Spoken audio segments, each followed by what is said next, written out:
मित्रांनो, तुम्ही आणि तुमचा मित्र रात्रीच्या वेळी एका रोडवरनं चाललेत आणि अचानक सुमसान रोडवर एक बाई रोडच्या कडेला उभी आहे, तुम्हाला असं दिसलं आणि तिला बघून तुम्ही गाडी एकदम स्पीडमध्ये घेतली आणि पुढे गेल्यावर मित्राला विचारलं की गेली का रे ती बाई, आणि तुमचा मित्र तुम्हाला असं बोलतोय ती गेली नाही, ती माझ्या मागं बसली, तर तुम्हाला कसं वाटेल?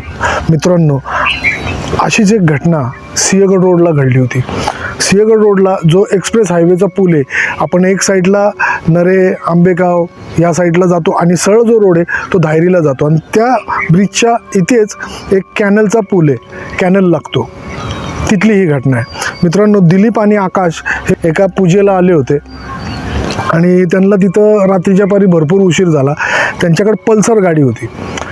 तर रात्रीचे साधारण 1:30 वाजले होते.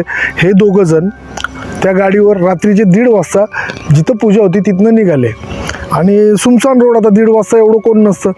तर हे जेव्हा त्या कॅनलच्या ब्रिजच्या अलीकडं होते त्यावेळेस आहे ना, जो दिलीप होता ना, त्याला तो गाडी चालवत होता, त्याला रोडच्या कडेला एक अशी विचित्र दिसणारी बाई दिसली. म्हणजे पांढरी साडी घातलेली आणि तिचा चेहरा दिसत नाही आहे, पण तिला बघून असं वाटतं की अबनॉर्मल आहे, विचित्र आहे. तर हा घाबरला आणि जो आकाश आहे त्याला सांगितलं की अरे तिकडं बघू नको, तिथं बाई आहे. तर त्यांनी पण पाहिलं, तर तो अतिशय घाबरला आणि तो त्याला बोलला गाडी पळव, गाडी पळव.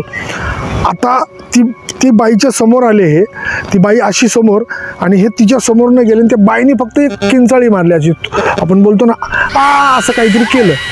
आता हे ते आवाज ऐकून एवढे घाबरले की ते गाडी फुल स्पीडमध्ये पळवत गेले.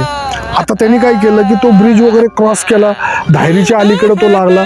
धायरीच्या अलीकडं आल्यानंतर त्यांनी आकाशला विचारलं की आकाश, ती गेली का रे ती बाई? तर आकाश म्हणाला ती गेली नाही, ती माझ्या मागे बसली. ते ऐकून दिलीप एवढा घाबरला की त्याला काही कळाना गाडी. तर ते त्या भीतीमुळे त्याची गाडी स्लिप झाली. आता हे दोघं घाबरले, ती गाडी त्यांनी तिथं सोडली आणि ते पळत सुटले. तर मित्रांनो, जो आकाश होता, जो आकाश मागं बसला होता, हे पळत तर गेले. सकाळपर्यंत कुठं होते त्यांनाच आठवत नाही. जेव्हा सकाळी आले त्यांनी गाडी घेतली तोवर नॉर्मल होते, पण जेव्हा हे दोघंजण पुन्हा गाडी घेऊन घरी गेले, आकाश आपल्या घरी गेला, दिलीप आपल्या घरी गेला. पण दिलीप घरी पोचलाच त्याच्या अर्ध्या तासांनी आकाशच्या घरनं दिलीपच्या घरी दिलीपला फोन आला की तुम्ही रात्री कुठं होता? त्यांनी सांगितलं पूजेला. हा का असा करतोय? आकाश अक्षरशः घरामध्ये विचित्रपणा करत होता, म्हणजे वेड्यागत करत होता. सिलेंडर फेकतोय, कपाटं फेकतोय, असा काहीतरी करत होता. मग दिलीप त्याच्या घरी गेला, दिलीपची फॅमिली घरी गेली. मग त्यांनी सगळं रात्री घडलेलं दिलीपने सगळा प्रकार सांगितला. तेव्हा त्याच्या घरच्यांना कळलं की रात्री असं झालं आहे. मग त्यांनी त्यांच्या आकाशच्याच बाजूची फॅमिली होती, त्यांनी त्यांना सजेस्ट केलं की त्याला कुठंतरी असं मांत्रिक वगैरे त्याकडे न्या. तर त्यांनी त्याला तिथं नेला. तर त्या मांत्रिकांनी बघितल्यानंतर कळलं की त्या बाईने ह्याच्या शरीरात प्रवेश केला आहे. मित्रांनो, ती एवढं विचित्र ताकद आली ती आकाशच्या अंगामध्ये की तो कपाट वगैरे फेकत होता. मित्रांनो, कसं बसं आकाशच्या अंगात ती जी बला होती ती निघली. पण आजही आकाश रात्रीच्या वेळी, दिलीप आणि आकाश त्या रोडनी येत नाही. ही घटना आम्हाला दिलीपनेच पाठवली. दिलीप आणि आकाश हे दोघं मित्र आहेत, ह्यांच्याबरोबर ही घटना घडली होती. आकाश वाचला त्याच्यातनं, पण बोलतात ना की त्यांचा जो टायमिंग असतो त्या टायमिंगमध्ये सापडलं की सुटत नाही माणूस. त्यामुळं शक्यतो रात्रीच्या वेळी प्रवास करताना आपण आपलं संरक्षण नीट करावं. शक्यतो रात्रीच्या वेळी असा प्रवास टाळावा.